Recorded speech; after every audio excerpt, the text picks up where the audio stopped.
Hey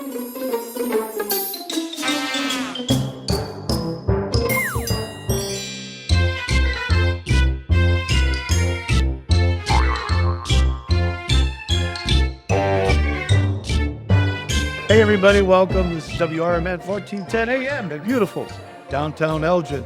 We're over at the Gale, Borden Library, and as we told you, we're just here floundering around. I'm here with Matt McNeil, and who's this guy in the middle? Oh, I'm Tom Hopra. I'm the Bozologist. He's the Bozologist. He's going to tell us all about the history about Bozo in just a few short moments. We're going to get the show started. So we're going to continue to tape and welcome everybody to the free cursor to the Bozeum, which the Bozeum is going to be located on the second floor, 16 Douglas, which is WRMN, home of our studio. Obviously, 14 is where we broadcast each and every single day, and we've changed the other side of the property into like a hospitality, we'll call it. It's going to be Studio 16 in time. So you don't want to miss it. We're here about the Bozeum. So, right, Matt? You Absolutely. Hey, you know what? This is a pretty exciting event to go to. You're going to be able to see, of course, lots of great collections of your own. How exciting is that? Wow, Kazawa, you're going to see more Bozo than you ever knew existed. And who's that other guy that we always see coming in every now and again? I think his name is Wizzo. Wizzo, that's right, Wizzo. We have an exciting guest here today, too. We have the son of Wizzo here. Marshall Brodeen Jr. has come to the event this evening. I like that. Yes. So, yeah. And one more thing. Forgive me. I was really surprised. Mr. Richard Shiloh is here, and he was a cast member on the original Bozo show in Chicago in the early 60s. And he was here to let everybody know that Bozo is still a great character and a way to go with Bozo. There you go. Bozo's always been a part of my childhood and my adult life as well. So I can't wait to hear all about Bozo. And Tom, you're going to let us know all about it. I hope everyone enjoys the presentation. We're going to show some rare film clips, and we're going to talk about how the character started and how he moved forward and how he became an American icon. We even have Steve Thorne, who's in the audience. He sure is. He called on WRMN this morning. He sure did. We got him. He's a council person for the city of Elgin. Amen. How you like that? We love Elgin. We love WRMN. And our very own Ron Burgundy, which is Jeff Myers. He'll be handling along with Jeff Shippier. And our own little guy to take care of everything our production is. We got Ben on the camera. Oh, Ben on the camera. There so we go. hang tight, everybody. Get ready for the show. We're going to turn it over at T-shirt moment. Lots of good luck, Tom. Thank you very much. I appreciate it. Oh, I appreciate it. Thank you, Matthew. Thank you very much. If I look there, first of all, this is my first big presentation, and I want to thank everyone for coming and signing up and registering. I want to thank WRMN Radio, and I especially want to thank Gale Borden Library and the wonderful director, Sadia, for putting up with me and thinking that this was a good idea. But I think it will be. I hope that you folks will enjoy yourself. My name is Tom Holbrook. I'm known as a Bozologist, and you're wondering, why are we here today? Well, we're celebrating Bozo's history. And I like to play things light and easy. I wrote a book back in 2010. I published it, self-published it, called The Bozo Chronicles. You can Google that. It was a niche book, and it basically told the story of the origin and history of the Capitol Clown from 1946 to 1956. So, in order to begin this, I guess I have to ask, who was your favorite clown?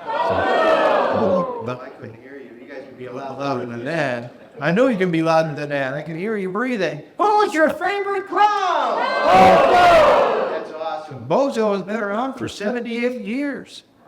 Yeah, that's older than me. Hard to believe, I know. 78 years. Does anybody remember a Bozo show in particular here?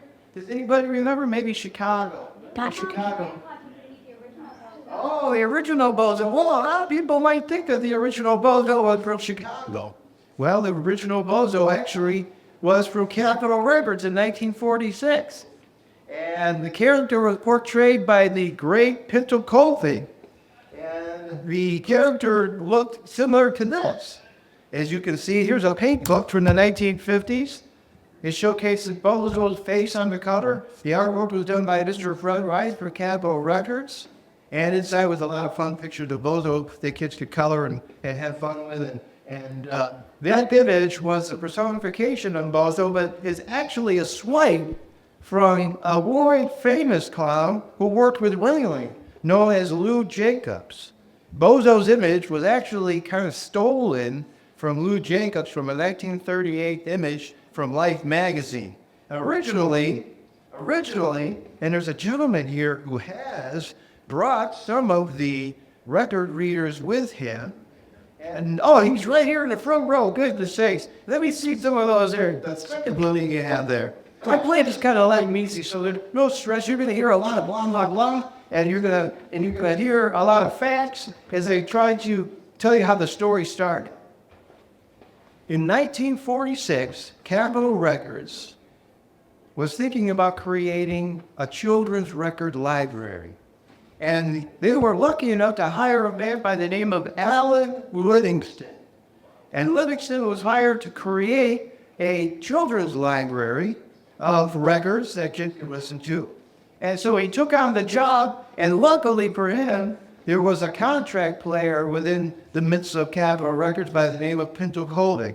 And Pinto Colvig, and many, some of you may know that he worked at Disney. He was an artist, a cartoonist, and the voice of Goofy and Pluto. And in a few minutes, you're going to see a clip of him portraying Bozo from 1950. It's a very rare clip of a film. We'll show that in just a few minutes. But what I want to show you here is Bozo at the Circus. This record right here, which was released basically during this month in 1946, Bozo at the Circus was the first time that a book and a record were timed together. On this particular record, when Bozo blew his whistle, the youngster was instructed to turn the page. And it went on like that throughout the entire book. It kept the kids enthralled. In fact, Bozo almost became a babysitter for the moms. They could get their chores done around the house and everything like that. Later on, Capitol Records would call all of their products Bozo approved, meaning they were good. They were just what you were looking for, and they would be honest and sweet entertainment that you could rely on. Inside this book, I'm going to see if I can hold it up for you, is a wonderful image of Pinto Colvig as Bozo when it was taken at the Clyde Beatty Circus in 1946. Capitol Records visited the Clyde Beatty Circus in 1946. Up in the upper left corner is an image of Pinto Colvig in the original Bozo makeup. It's nothing like you would ever expect. In fact, he looked like a sailor in a way. He wore a sailor hat and a very simplex type of makeup, white face, very simplex type of makeup. And that continued. The gentleman on the right-hand side is one of my favorite. He's a circus clown. His name is Art LaRue. And he was very popular and pretty famous within the California area. And just to digress a little bit, and I'll do that periodically, so I apologize. I like to share everything, and I've got so much information that I could sit here with you for 6 or 7 hours, maybe 3 or 4 days on top of that. Art LaRue is known as the circus cop, and that image was taken at the Clyde Beatty Circus. And during that time, that image remained on the Bozo at the Circus LP, but the image of Bozo changed. What they did is they changed the image again, getting back to that graphic and that idea of Art LaRue, Lou Jacobs from Ringling Brothers on the side here. And right here, Bozo had introduced himself and he'd go, "Hi there, boys and girls." And he would say, "Look over on the other side of your picture book. That's a picture of me." Yeah, and that's exactly the way Colvig sounded when he worked as Pluto and Goofy and things like that for Walt Disney. He really didn't stray too much, but he was a master of voices and sound effects. You may have heard him on the Jack Benny Show years ago. He was the old, the car, like when Jack Benny started his car, it would go like that. But then later on, it was the wonderful voice actor, and some of you may know him. He also did Bugs Bunny. He also did Yosemite Sam for Warner Brothers. Anybody have an idea who he might be? Mel Blanc, that's right. Mel Blanc was later on doing that. Thank you for sharing that. I appreciate that. So I'm going to ask my friend Scott over here, the wonderful IT guy from Gale, Borden, if you would run the first clip. And what you're about to see is a clip from a promotional film. You're going to see the entire intro. This film was shot in Culver City, California in 1949 by Elmo Williams and his wife Lorraine. They visited the Yankee Patterson Circus, and the circus performers actually dressed up as Bozo and performed their routines. I won't be showing you all that, but I will give you a secret after we see the clip. Now, in the intro of the clip, you'll also see a name that we brought up just a moment ago, Art LaRue. Art LaRue, the circus cop. Interestingly and strangely enough, he was not only in the very first record reader, Bozo at the Circus, that was 1946, but in 1949, he was in the Culver City, California area working the Yankee Patterson Circus and just so happened to be hired to be in this movie. So he's the foil for Bozo. And I think you're going to get a kick out of seeing this. It's going to intro with Pinto Colvig speaking as Bozo, but the actor that you see portraying Bozo is actually a different man. He later on was the second TV Bozo. Now, some of you may not know this. Bozo actually had a TV show in 1949 on KTTV in California. Television shows back then were like 15 minutes long. That's pretty short, you know, not even time for commercials. But during that time, Colvig established himself as Bozo on television for the first time. And then in 1950, Sid Saylor took on the role, and he's also in the movie portraying Bozo working with Art LaRue. So I think you're going to enjoy this clip, ladies and gentlemen. This is called Bozo at the Circus. It was shot in 1949 in Culver City, and it was released in 1951 in Hutchinson, Kansas. So if we can roll that, Mr. Scott, that would be awesome. Awesome. Well, that was how everyone saw Bozo back in the day. Quite different than what we've seen in the last, 40 years, 50 years with Chicago and the other shows as well.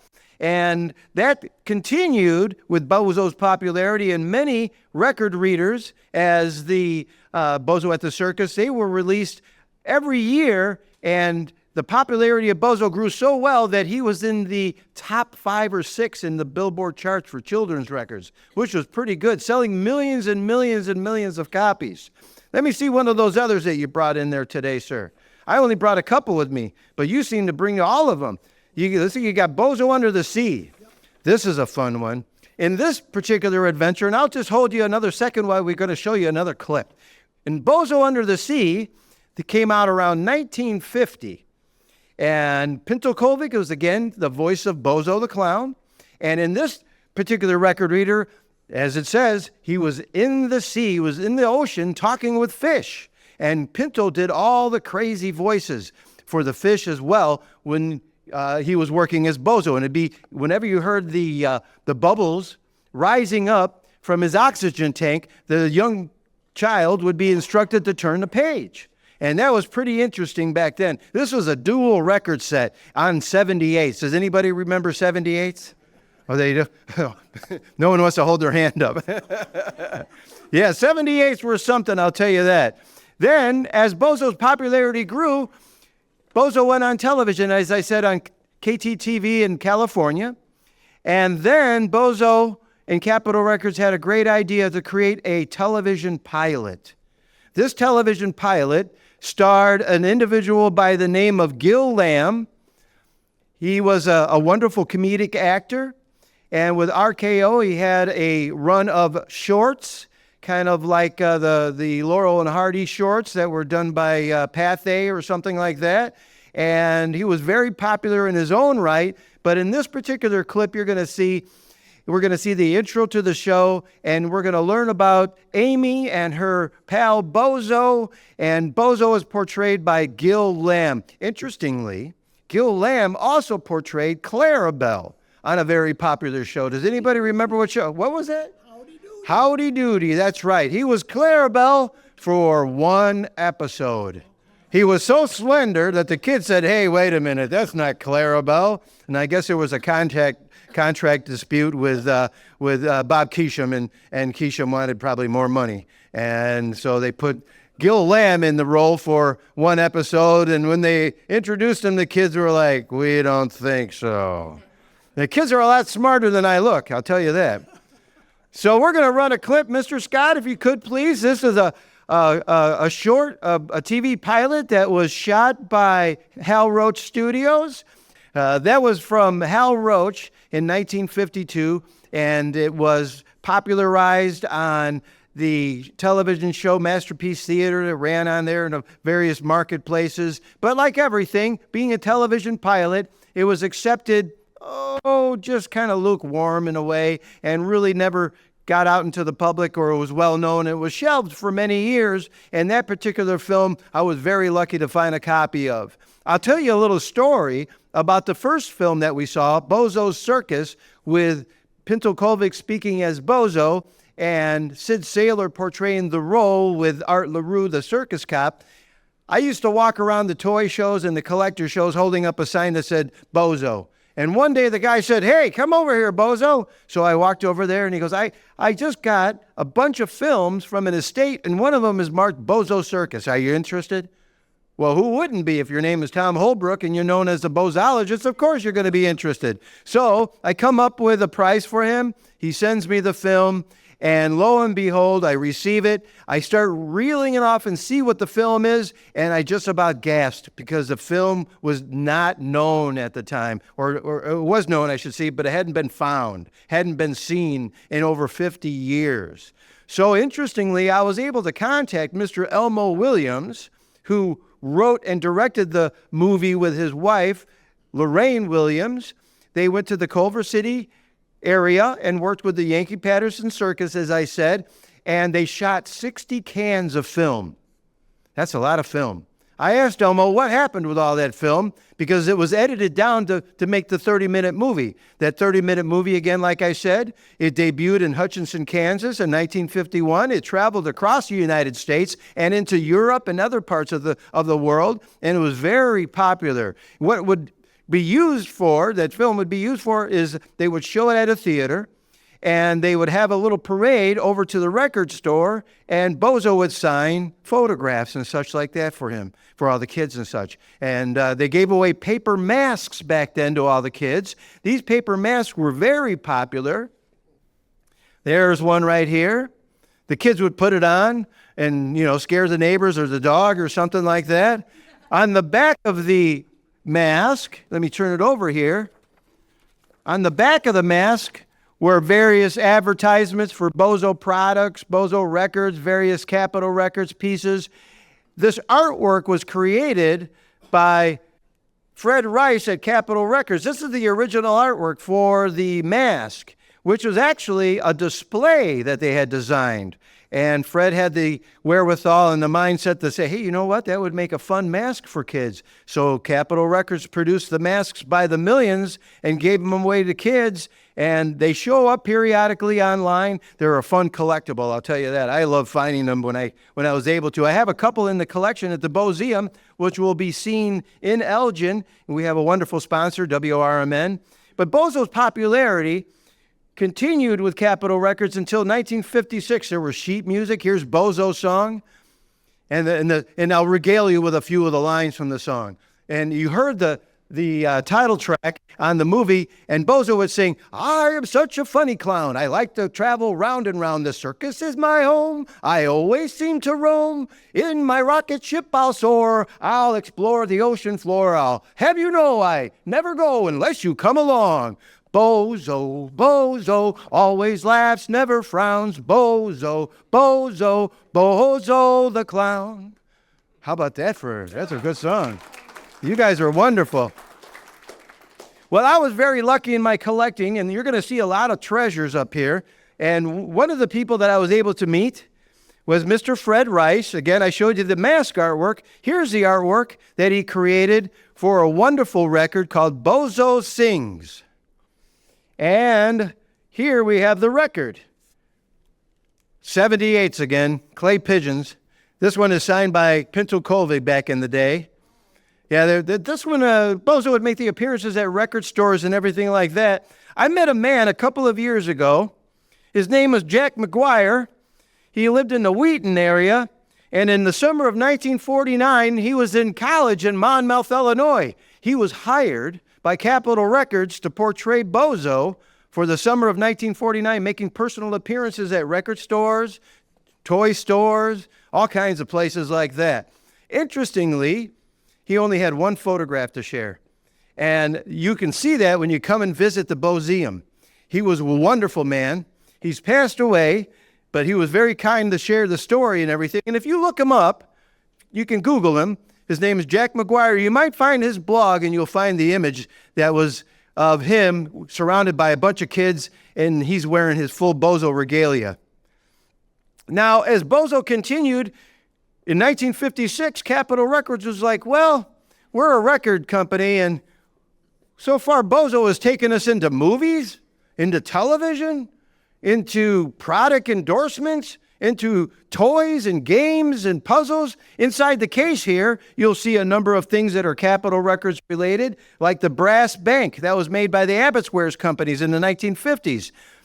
So Capitol Records was like, we're not really sure what to do with this anymore. And at the same time, Livingston was leaving. He was going to NBC to work on Bonanza. Anybody remember Bonanza? Yeah. How about Hoss? Little Joe? All those guys. Those guys always did the right thing. And so did Bozo, I'll tell you that. And with that, the licensing was purchased by Mr. Larry Harmon. Mr. Larry Harmon was a prolific marketer. He's the one that created the Bozo character that we know today. During that time, Mr. Larry Harmon changed the character a little bit, gave him the winged out hair, gave him his extra buddies like Butchie and Belinda. He changed the voice a little bit. Pinto Kovic's voice was like, hey, this is your old pal Bozo. You know, you're watching my film, and I'm going to tell you all about it when you're watching the circus. And that's the way he talked. And Harmon changed the voice and the characters and the mannerisms a little bit, as well as the look. Frank Averouche wore this costume right over here with the red sash, and that was one of the changes that Mr. Larry Harmon put with the costume. Here's the crazy wigs that they would wear back then. Made out of, no, it's not spaghetti. No, it's not cotton candy. Yak hair. Yeah, it's made out of yak hair. These are kind of hard to get a hold of. This was what part of the Aldebaran estate. And the boxes right there that it got shipped with. Stay there, would you? You never know. Those things could crawl away like a centipede.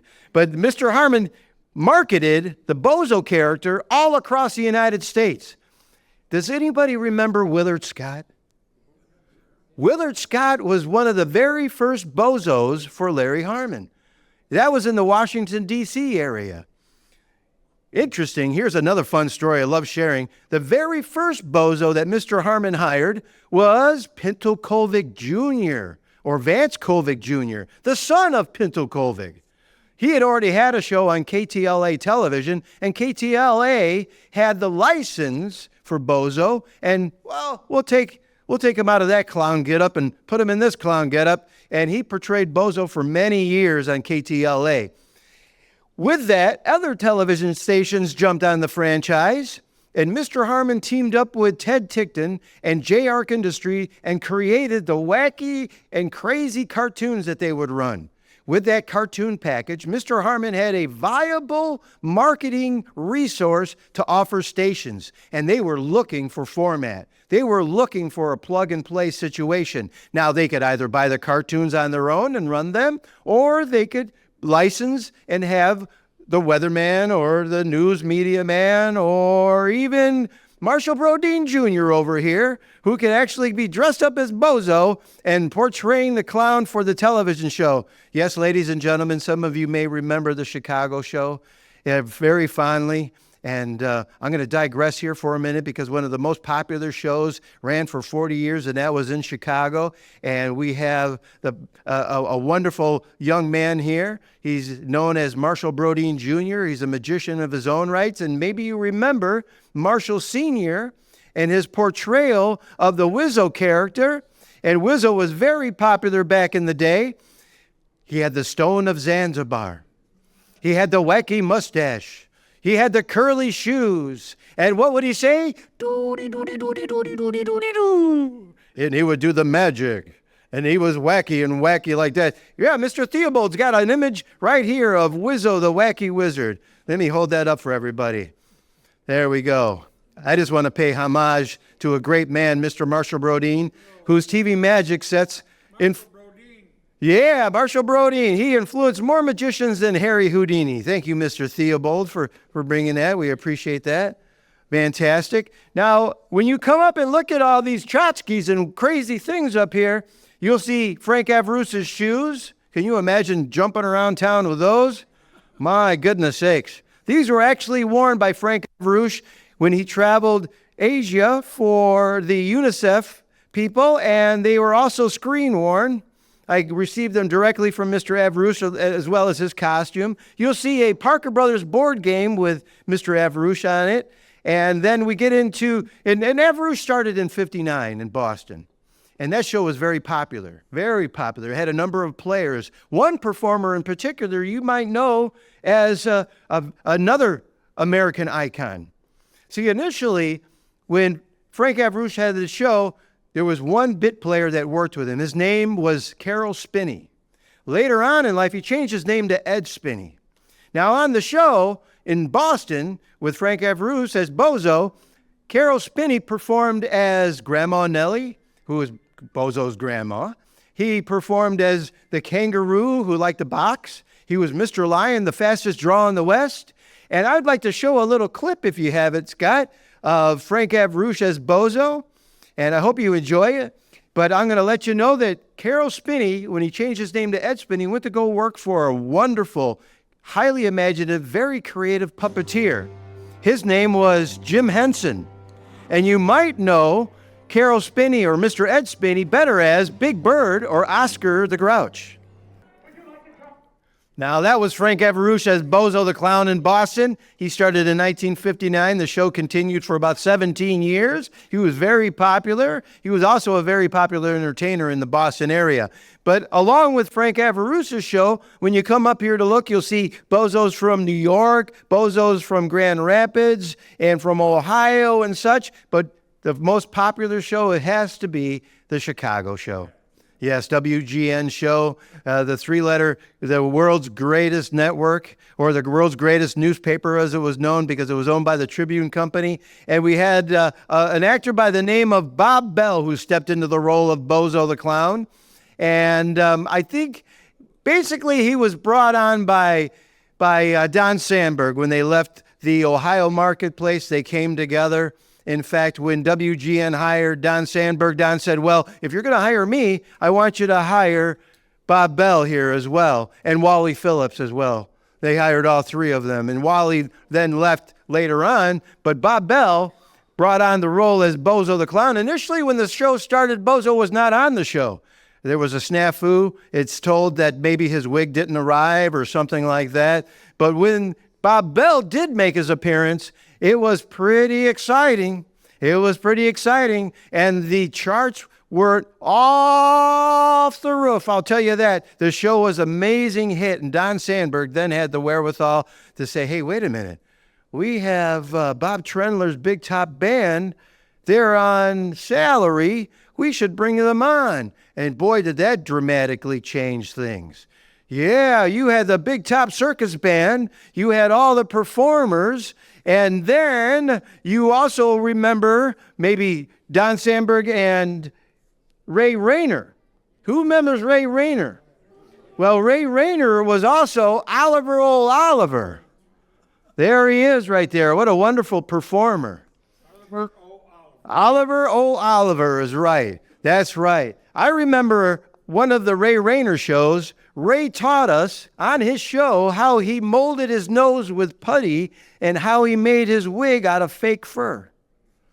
He went behind the curtain and showed us all that kind of stuff as kids. He always had some kind of jelly bean contest every year, and he had these homemade projects that were always fun to watch him create because he was usually all thumbs. Another story I have of Ray Rayner, his hands were super big. He was a super nice guy. And it's been said that he was a prisoner of war in the German war camp that was based the story on The Great Escape.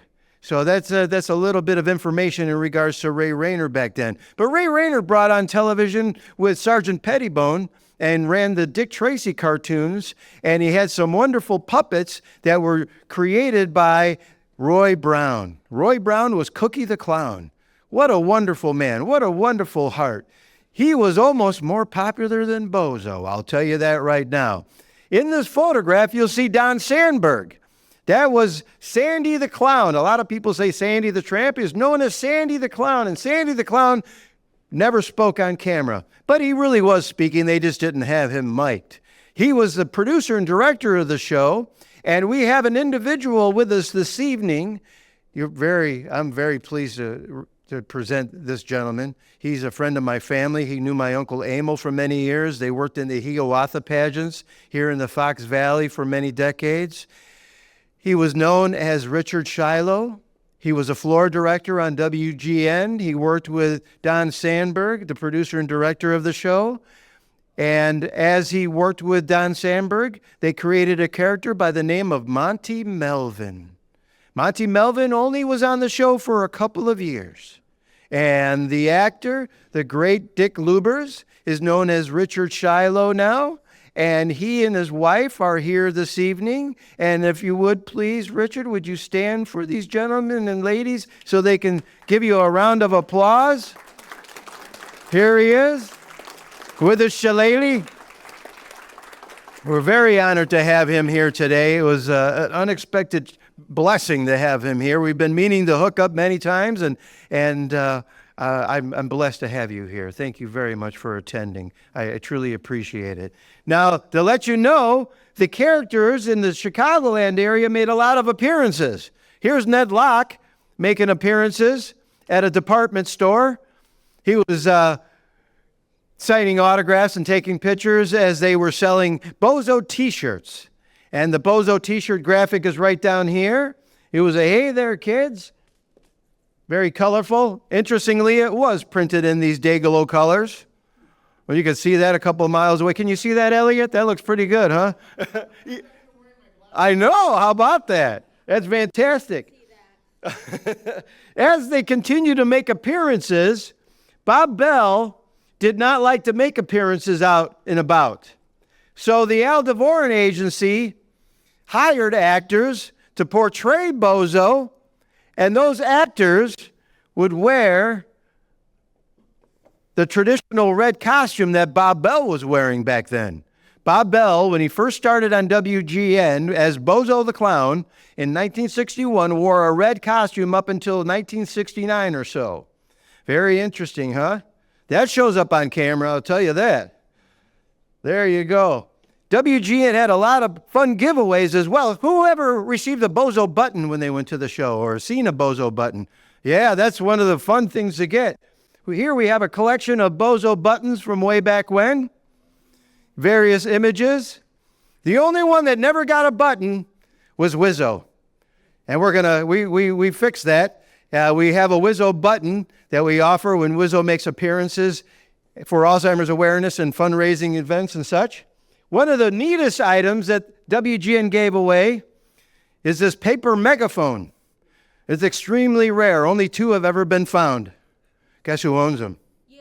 That's right. How did you guess? I was very lucky. A lady called me and she said, "We have some Bozo stuff we want you to take a look at." And I said, "Oh, I'll be right over." So I got over there and they had the 2 megaphones. These are little paper megaphones that they would have rolled up and the kids would shout through them. I think it was a very short-lived giveaway because after a while, they were like, we got to think of something. The kids are yelling through these things. It's too much to handle. But this giveaway was a lot of fun. And when they had the one for sale, stingy, greedy me said, "Well, I'd like to buy both of them if I could, please." And it's been an honor and a blessing to have this item right here. This is actually a recreation done at my friend's print shop. And no, it's not for sale, I'm sorry, because the original is so rare and hard to find. I've actually had people contact me and say, "Do you have the megaphone? Do you have the megaphone? I'm looking for the megaphone." And I'm like, "Yeah, there's one in the Bozeum. You'll have to come and see it." Yeah, very much so. Last year, we had a wonderful event at the Wheaton All-Night Flea Market. That's a big event that runs the entire night. It's one night. It runs from like 3 in the afternoon to like 3 in the morning. There's over 20,000 people that come there. We had like 5,000 people come through the display that we put up in honor of Joey Dioria making an appearance. Joey Dioria was the second Bozo on Chicago's TV show. And there's a picture of him up here out of makeup. And here's a doll that WGN Charities had offered as a fundraiser. Maybe you see these out and about. It was made by the Ace Novelty Company. Here's a wonderful painting of Joey Dioria in full makeup at the WGN studios, as created by Conrad Hack, who is a very well-known and highly nominated painter. His work hangs in the Smithsonian. It also hangs in various military museums. I received this directly from Mr. Conrad Hack. It's been an honor to own it all these years. And as we get into Bozo's popularity back in the 60s and Bob Bell not making appearances, here is Bozo at the Winston Plaza on June 1965. You're welcome to come up and look at it after the presentation. I'm happy to show all these items and tell you everything that I brought to kind of mesmerize you. But the line of people to meet Bozo was as if Elvis or the Beatles was here. There are so many people in this line that there was no way in the next coming weeks that Bozo would be able to meet all these people. No way at all. The crowds were so vast. Look at that. Here's Bozo surrounded, being taken over. And when you come up and look at it, you'll actually see Jake and Elwood in the audience here. Maybe you guys remember Jake and Elwood. Yeah. Bozo was making appearances. He would meet the kids and have fun with them. Here is one of the appearance actors dressed in the red costume, meeting and greeting kids. On the left, the man in the white shirt is Vincent Georgi. He was a partner with Al DeVoren, and they did a lot of marketing with Bozo, and they created the Bozo t-shirt that I showed you the artwork for. Now, during this time, we're just about to wrap it up. I got about 10 minutes, and if anybody has any questions, I'm happy to see if I can answer them. Young lady. How many Bozo shows did you attend? In Chicago? Only a couple, and never in the audience. I was on a couple of times. I was on as a performer, and I was on as a collector. Yeah, I never got on in the audience or such. Here's a young lady. Is the Bozeum open to the public? Oh, the Bozeum, sponsored by WRMN Radio, will be open to the public. We are now setting it up. It's nearly 800 square feet, and we're going to tell you the whole entire timeline, 78 years of history. You'll see a rare, vintage automation. It's a life-size automation piece made by the Perrin Gerber Company out of the Wheeling area in Illinois. I found it in Seattle, Washington, of all places. It's a mannequin that was altered a bit and has motors within its body cavity, and it moves via electronics, which is pretty darn cool. And the soundtrack, oh no, it's not a CD-ROM. Oh no, it's not a DVD or anything like that. It's an 8-track tape. Yeah, it's an 8-track tape. Does anybody remember 8-track tapes? Oh, yeah. We have one here. Bozo at the Circus is an 8-track tape right here. You could pop that in your 67 Corvette, you know? Zoom around town with it. Yeah. Here's a question in the back. See if I can get over to you. I don't walk very fast anymore. Okay. Back in the 70s, Bozo and the Bozo show was very into muscular dystrophy telethon. And we would have marathons on our CB radios. We'd stay on for 24, 36 and keep talking and get people to pledge for us. And I had the good fortune to go down to WGN and present one of those big giant checks. We had it cashed at the bank, and we had the big giant check made out, and I gave that to Bozo myself. How much was it for? God only knows. Millions, huh? Yeah, I'd say maybe like $700, $800 or something. That's pretty good back then. But the Bozo show and WGN was very into helping out with the muscular dystrophy, and Bozo would make appearances to help with that. I have to absolutely agree. A lot of television shows. Did some of those telethons, and Alan Hall was the director for the telethon as well as the Bozo show, so that might be the connection. Oh, there you go. Al Hall was the producer and director of the Bozo show later after Don Sandberg had left, and Joey Dioria, who was the second Bozo for WGN, can tell you a lot of crazy stories about Al Hall. He was make it funny. That's basically the way he was. Make it funny. Yeah, he was basically like that. Any other questions? One over here. I'm just curious. Maybe you could ask the room how many People actually. Oh, that's a great question. How many people actually got to attend the Bozo show? My mom did. Oh, that's wonderful. Look at all these hands. This is almost half the audience. That's great. 4 times? How did you get so lucky? 2 as a kid, 2 as an adult. 2 as a youngster and 2 as an adult. How about you, young lady? Lived in Deerfield. Yes, sir. My uncle was his barber. His uncle was Bob Bell's barber. He cut Bozo's hair. How about that? Young lady?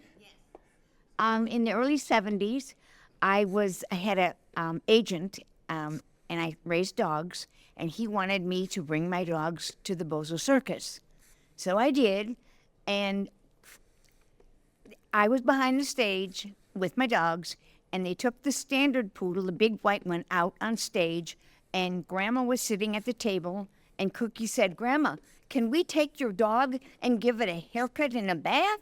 And Grandma said, "Sure." So they walked off with my big standard poodle and came back with, I brought a toy poodle. So they came back with the toy poodle, and Cookie said to Grandma, "Grandma, when we put it in the dryer, it shrunk." Oh, that's funny. That's a great story. That's fantastic. Now, the sad thing about WGN show and most of the Bozo shows around the country is they weren't saved. No, if they were recorded, the 2-inch quad tape was pretty expensive stuff, so they reused it. Every once in a while, a snippet might be found on the edge of a tape, and it's shared with the audience. And I got Elliot back here. He's got a question. Good to see you, Mr. Jeff. Hi, Mary. Hi. Oh, I'll be right there. Mr. Elliot. All right. So we're WRMN is helping with the Bozeum. Bozeum, yeah.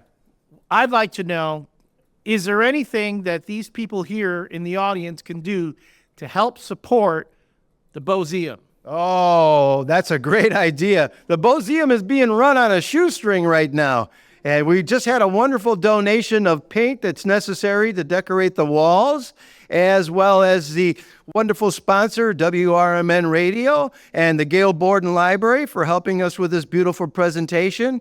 And if there's anybody who has photographs or has been visiting the Bozo show at one time and has pictures or stories, I would love to archive those. I don't want to own your possession, but making a copy of it is very good as well. Now, I'm going to come over here to get another question to this gentleman. So when I was a kid, I submitted the postcards to try to get onto the Bozo show, and I never made it. And I've heard stories like the wait list for the Bozo show was 5-10 years long. Do you have any idea what it really was? I would have to agree with it being at least 10 years out. Many folks have said that when they found that they were expecting, that's when they had signed out for tickets. And by the time they received the tickets, or by the time the tickets were valid, then the child was of age, anywhere between 8 to 10 years old. It was said that the last time they'd had a ticket availability, when Joey DiOrio was on the show, the tickets went so fast that you would think maybe, it was Elvis or the Beatles, playing or something like that. Here we have, ladies and gentlemen, I want to have my friend Marshall Brodeen Jr. stand up here. This is Wizzo's son right here. Marshall Brodeen portrayed Wizzo for many years. First of all, I just want to say, Tom, you're doing a great job with the Bozeum, and glad I'm supporting you with that. And, Tom does Wizzo because Dad used to say, Marsh, if you're going to do Wizzo, it's an hour on, an hour off, and I'm really happy that he does it. I do it for Billy Corgan. I did a song for Wizzo, and we donate money to Pause. But anyway, when I was a kid, I used to go to the Bozo show a lot. And if I brought friends and family, I'd be sitting in the audience. But if I went alone with Dad, I'd be up with Dick Flanders in the production crew. And the funny thing about being up there, I was a little kid, and what they would do in that control room was beyond belief. I was corrupted. I was totally corrupted. There was always a mom of the day, and that was my favorite moment because I was like, oh, wow. El Switcho was the camera guy, and Dick Flanders had the funniest laugh ever. And as I got older and I got my driver's license, Dad was really nice to let me use his car a lot. And he said, hey, Marsh, we got all these personal appearances. So Roy started Roy Brown Productions, and I would pick up the 3 clowns, and I would drive them and be their liaison.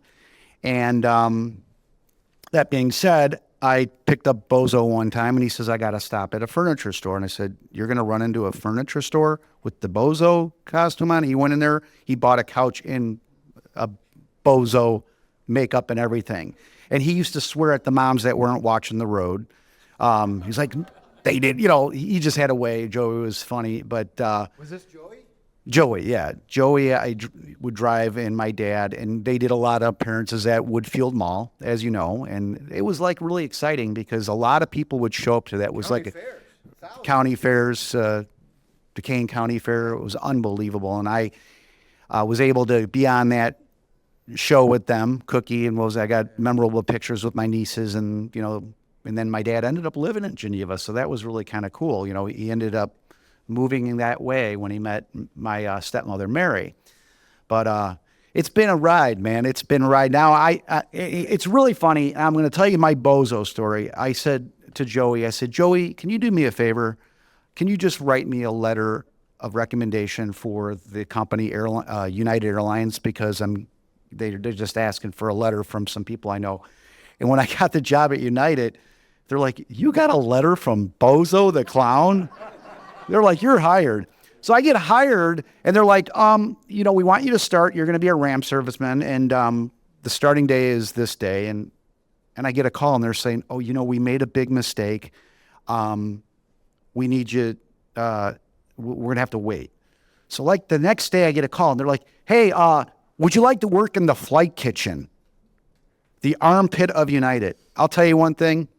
I had so much fun telling the stories of Bozo and being clowning around at United for 31 years in the airline industry. Now I'm doing full-time magic. Is that crazy? Oh yeah. It's all because of all the love of Bozo, my dad, Wizzo, and but I'm really just happy to be here. It's great to see y'all. Thank you. Thank you, Marshall. Thank you, Marshall. Appreciate that. Well, ladies and gentlemen, you were given a prize drawing ticket when you came in. And the prize drawing, Miss Sue Shippier. Give Miss Sue Shippier a big hand, please. She's been a blessing to me and every little project that I call her husband Bruce and her out to, and Jeff Myers. They've been such a blessing. I would like to raffle off draw off a couple of prizes because this is absolutely free. And then I want to welcome everyone to take a look at the memorabilia, and I'll be packing out of here because it'll be time for the circus. But before you go, please, let us take a picture of all of you in the audience. If you put your Bozo nose on, we would love to get a picture of you guys. Miss Sue, would you be able to take a picture of all these people with their Bozo nose on, or would that be Mr. Bruce? Yeah? There we go. I appreciate all of you folks for coming out here today. I hope that you've enjoyed this little presentation. There's no way that I can possibly put 78 years of history into 40 minutes. And then show you clips. We would be here for a couple of weeks. I encourage you, if you can, to follow up on the business card that's with your gift. And let me tell you about your gift real briefly. The gift is an actual vintage set of Bozo cards or pictures that were given away at the Chicago show in the late 1960s. So you just got a value of anywhere between $10 and $20 on eBay. Don't sell them. Keep them. Hold on to them. You'll see a number of performers in those photos. You'll see Bob Trendler. You'll see Cookie. You'll see Ringmaster Ned. You'll see Bob Trendler, I said that. You'll see Bozo. And then you'll see an interesting character portrayed by Pat Tobin, another short-lived character named Elrod T. Potter. And in those pictures, those were given away by the Tootsie Roll Company back then. Those were given away by the Tootsie Roll Company. Let me help you out here, Richard. You got it? Oh, look at you. You know what you're doing. There you are, sir. All right. Now, if you would please just humor me. That's what the nose is for. If you would put your nose on and allow us just to take a picture of everyone in the audience. Sue, are you ready? You can step up there if you want to take a picture. Yeah. Oh, you did? You guys are sneakier than I thought. Give yourselves a big hand. Thank you so much. Honestly, I want to tell you thank you. I mean, this is a blessing to put this on. We'll get a little bit better at it as we go along. I just want to ask, did you enjoy yourself? You want to do it again? Yes. Well, we'll have to talk to Sadia at the Gale Borden Library. Maybe when we release the Bozo Chronicles in 2025, which is a killer book. You have to Google that, the Bozo Chronicles. And I also published another book called Being Bozo, which is the autobiography of David Eaton. He was a Bozo actor in the Dayton, Ohio marketplace in the late 60s at a short-lived UHF station. Stations used to come and go back then. Now, are you ready for lots of fun and fabulous prizes? Ladies and gentlemen, thank you very much for attending. If you had a good time, please let the library know. If you had a good time, follow up with a business card with your free gift at the door and join the Bozeum Facebook page. We truly appreciate it. If you have a story or a photograph to share, we would love to archive it. We don't want to own your original. We just want to tell the story. And your gift of the story or the photograph would help. We appreciate you. Thank you for attending. You're welcome to come up and take a look at all the tchotchkes and the fun stuff. And thank you again for attending the Bozeum presentation here at the Gale Borden Library. Did you have fun time? Yeah, thank you. Here you are. Give that to you. Yeah, you're welcome.